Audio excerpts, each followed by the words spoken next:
এক ঝুড়ি কুমড়ো শাক। তো কুমড়ো শাকটা দেখুন একদম টাটকা তাজা, একদম ফ্রেশ, আর তার সঙ্গে আছে কয়েকটা বেগুন। তো এই জিনিসগুলো কোথা থেকে পেয়েছি আশা করি আপনারা বুঝতেই পাচ্ছেন। হ্যাঁ, এটা আমার ছাদ বাগান থেকে পেয়েছি। চিলেকোঠার উপরে যে বড় বেডটা আছে সেখানে আমি বেশ কিছু কুমড়ো গাছ বসিয়েছিলাম। সেই কুমড়ো গাছগুলো থেকে কিছুটা ডগা কেটে নিয়ে এসেছি। এরকম সুন্দর টাটকা তাজা শাক। তো ছাদ বাগানে অবশ্যই আপনারা কিন্তু কুমড়ো গাছ কিন্তু অবশ্যই তৈরি করতে পারেন, কারণ কুমড়ো গাছ করাটা কিন্তু সবথেকে সহজ উপায়। বাড়ির ফেলে দেওয়া জিনিস যেমন ধরুন সবজির খোসা, গাছের পাতা আর কিছু মাটি দিয়ে তার মধ্যে যদি 2-4টা কুমড়োর বীজ বসিয়ে দেওয়া যায়, সেখান থেকে কিন্তু খুব সহজে নিচে যেমন কম্পোস্টটাও রেডি হয়ে যাবে। আর কুমড়ো গাছের শিকড় কিন্তু খুব বেশি গভীরে যায় না, উপরের দিকেই থাকে। তো সেই জন্য নিচে কম্পোস্টটাও রেডি হয়ে যাবে আর উপরে কুমড়ো গাছটাও কিন্তু খুব সহজে তৈরি হয়ে যাবে। তো ছাদ বাগানে এইভাবে কিন্তু আপনারা খুব সহজেই কুমড়ো গাছ তৈরি করতে পারেন। তো আজকের ভিডিওতে যেটা আপনাদের সঙ্গে থাকছে যে এই ছাদ বাগানে কী কী শাক আমরা খুব সহজে তৈরি করতে পারি, তো তারই একটা ভিডিও আপনাদের সঙ্গে আজকে আমি শেয়ার করছি। তো এখানে দেখুন কুমড়ো শাকগুলো হচ্ছে যেটা বললাম যে একটা বস্তা হোক, বড় বেড হোক, তার মধ্যে যদি এরকম কয়েকটা বীজ বসিয়ে দেওয়া যায় তাহলে কিন্তু মোটামুটি অনেক দিন পর্যন্ত কিন্তু আমরা কুমড়ো শাক এখান থেকে খেতে পারি। তো কুমড়ো শাকের সাথে সাথে কিন্তু আলাদা করে কুমড়োর পাতাটাও ব্যবহার করা যায়। তার সঙ্গে গাছে কিছুদিন পর থেকে কিন্তু ফুল আসতে শুরু করে দেবে, ফুলটাও খাওয়া যায়। তারপর গাছে কুমড়ো তো আছেই। তো আমরা একটা 2-4টে বীজ একদম বিনা খরচায়, মানে বাজার থেকে যে পাকা কুমড়ো আসে সেই পাকা কুমড়োর বীজগুলো যদি একটু শুকিয়ে আমরা বসিয়ে দিই তাহলে কিন্তু কুমড়ো গাছ তৈরি হয়ে যাবে। তো আমি আমার ছাদ বাগানে কিন্তু এইভাবেই কুমড়ো গাছ তৈরি করি। তো কুমড়ো গাছের পাশাপাশি যদি 2-1টা সবজি গাছও করা যায়, যেমন ধরুন শশা গাছ। তো শশা গাছ আছে, শশা গাছটা কিন্তু দেখুন খুব সুন্দর বাড়তে শুরু করেছে এবং গাছে কিন্তু প্রচুর ফুল আসতে শুরু করেছে। তো এই ফুলের মধ্যে কিন্তু আমি একটাও স্ত্রী ফুল দেখতে পাচ্ছি না, সবকটাই কিন্তু পুরুষ ফুল। তো গাছে যাতে এবারে পুরুষ ফুল, স্ত্রী ফুলের সংখ্যাটা যাতে আস্তে আস্তে বাড়তে থাকে তার জন্য আমি ডগাটা কেটে দিলাম। তো গাছে যদি কখনো মনে হয় পুরুষ ফুল বেশি, স্ত্রী ফুলের সংখ্যা একদমই নেই, তাহলে কিন্তু এরকমভাবে যদি ডগা কেটে দেওয়া যায় তাহলে কিন্তু সেই গাছে স্ত্রী ফুলের সংখ্যা কিন্তু আস্তে আস্তে বাড়তে থাকে।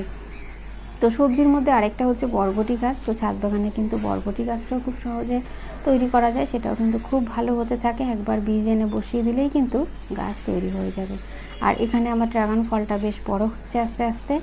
আর ছাদ বাগানে আজকে আরেকটু কিছু খাবার দিয়ে দেবো, সেটা হচ্ছে ভার্মি কম্পোস্ট। কারণ ভার্মি কম্পোস্ট দিচ্ছে এই কারণে, কারণ যেহেতু এখন আস্তে আস্তে বৃষ্টি হতে শুরু করেছে এবং গাছের গোড়ায় কিন্তু যেটা বিশেষ করে আমি খাই সেটার মধ্যে কিন্তু সবসময় আমি চেষ্টা করি একটু উন্নত ধরনের বা একদম পরিপূর্ণভাবে তৈরি হয়ে যাওয়া গাছের খাবার, সেটা হচ্ছে ভার্মি কম্পোস্ট। এটা আমি একটু জলের সাথে মিশিয়ে দিয়ে দিচ্ছি। আর এই মুহূর্তে খাবারটা দেওয়ার একটাই কারণ যেহেতু গাছের ডগাগুলো আমি কেটে নিলাম, গাছটা যেহেতু অনেকটা শক্ত পাবে, আর যাতে গাছটা খাবার পেয়ে যাতে আবার পুনরায় খুব দ্রুত গাছটা বাড়তে পারে, তো সেই জন্য কিন্তু গাছে খাবার দিয়ে দেওয়া হলো। আর এখানে রয়েছে দেখুন একটা উচ্ছে গাছ। তো এই উচ্ছে গাছটা কিন্তু এখানে একটা 12 ইঞ্চি গ্রো ব্যাগ আছে, তার মধ্যে একটা উচ্ছে গাছ আমি বসিয়েছি। দেখে তো বোঝার উপায় নেই যে এখানে একটাই গাছ আছে। আর এই উচ্ছে গাছ করাটাও কিন্তু খুব সহজ। বাজার থেকে অনেক সময় আমাদের পাকা বীজ চলে আসে বা পাকা উচ্ছে চলে আসে, সেই বীজটা কিন্তু রোদে শুকিয়ে বসিয়ে দিলেই কিন্তু সেখান থেকেই উচ্ছে গাছ হয়ে যাবে। তো অনেক সময় কী হয়, উচ্ছে গাছের পাতাটাও কিন্তু আমরা খেতে পারি। তো আমি কিন্তু আমার ছাদ বাগানে উচ্ছে গাছের পাতাটাও আমি নষ্ট হতে দিই না, সেটাও কিন্তু উচ্ছে পাতার বড়া অথবা উচ্ছে পাতাটা কিন্তু আলু দিয়ে অথবা বেগুন দিয়ে কিন্তু উচ্ছের মতনই কিন্তু ভেজে খাওয়া যায়। তো এইভাবে আমি আমার ছাদ বাগানের সমস্ত জিনিসটাই চেষ্টা করি কাজে লাগানোর, সেই জন্য সেরকম ধরনের সবজি গাছ বা বিভিন্ন রকম শাকের গাছ কিন্তু তৈরি করি। আর এবারে চলে এসেছি নিচে, সেখানে আছে দেখুন কলমি শাক। তো এই কলমি শাকের গোড়ায় আমি একটু ভার্মি কম্পোস্ট দিয়ে দিলাম, তার কারণ হচ্ছে কলমি শাকটাও কেটে নেব। তো সেই জন্য যদি গাছের গোড়ায় খাবারটা দিয়ে নেওয়া যায়, গাছটা কাটার পরেই কিন্তু গাছটা আবার দ্রুত আবার খুব তাড়াতাড়ি গাছটা বাড়তে শুরু করে দেবে। আর এখানে রয়েছে কিছুটা ব্রাহ্মী শাক। তো এই ব্রাহ্মী শাকটাও কিন্তু অনেকবার খাওয়া হয়ে গেছে তুলে তুলে। তো গাছগুলো এখন একটু খারাপের দিকে চলে যাচ্ছে, ওই জন্য আমি একটু ছাওয়ার দিকে রেখে দিয়েছি। আর এই হচ্ছে পুঁই শাক গাছ। তো এই পুঁই শাক গাছের একটা ভিডিও আমি আগের দিন আপনাদের সঙ্গে শেয়ার করেছিলাম, যেটার মধ্যে আমি একটা পাওয়ারফুল খাবার তৈরি করে দিয়েছি বাড়ির ফেলে দেওয়া জিনিস থেকেই। তো সেই খাবারটা দেওয়ার পরে দেখুন গাছের গ্রোথটা কীভাবে বাড়তে শুরু করেছে। আর একটু যেহেতু বৃষ্টির জল পেয়েছে, তো গাছটা দেখুন দেখতে আরও কতটা সুন্দর লাগছে। তো এই যে কয়েকটা শাকের গাছ আপনাদের সঙ্গে শেয়ার করলাম, এগুলো কিন্তু খুব অনায়াসে এবং একদম বিনা খরচাতেই কিন্তু করা যায়। পুঁই শাক গাছ কিন্তু বীজ না কিনেও কিন্তু অনেক সময় বাজার থেকে যে পুঁই শাক আসে তার গোড়াটা কেটে কিন্তু শিকড় সমেত অবশ্যই সেই গোড়াটা বসিয়ে দিলেই কিন্তু সুন্দর পুঁই শাক গাছ তৈরি হয়ে যাবে। তো এই কয়েকটা গাছ কিন্তু যদি আমরা ছাদ বাগানে রাখতে পারি তাহলে কিন্তু মোটামুটি অনেক শাক কিন্তু আমরা তৈরি করে নিতে পারি এমনিতেই। তো ছাদ বাগানে আপনারা যদি সবজি গাছ করতে চান বা খুব সহজ কিছু গাছ করতে চান তাহলে কিন্তু অবশ্যই এই কয়েকটি শাকের গাছ, সবজি গাছ কিন্তু আপনারা করতে পারেন। তো এরকমভাবেই কিন্তু আমি আমার ছাদ বাগানে সমস্তটাই কিন্তু চেষ্টা করি একদম কম খরচা করে। ব্রাহ্মী শাকটাও কিন্তু বাজারে কেনা ব্রাহ্মী শাক আসে এবং তার মধ্যে অনেক সময় গাছের শিকড় থেকে যায়, মানে গোড়াটা থেকে যায়। তো সেই ব্রাহ্মী শাকগুলোই বসিয়ে কিন্তু ছাদ বাগানে ব্রাহ্মী শাকটা তৈরি করেছি। কলমি শাকগুলো এবারে তুলে নেওয়া হচ্ছে।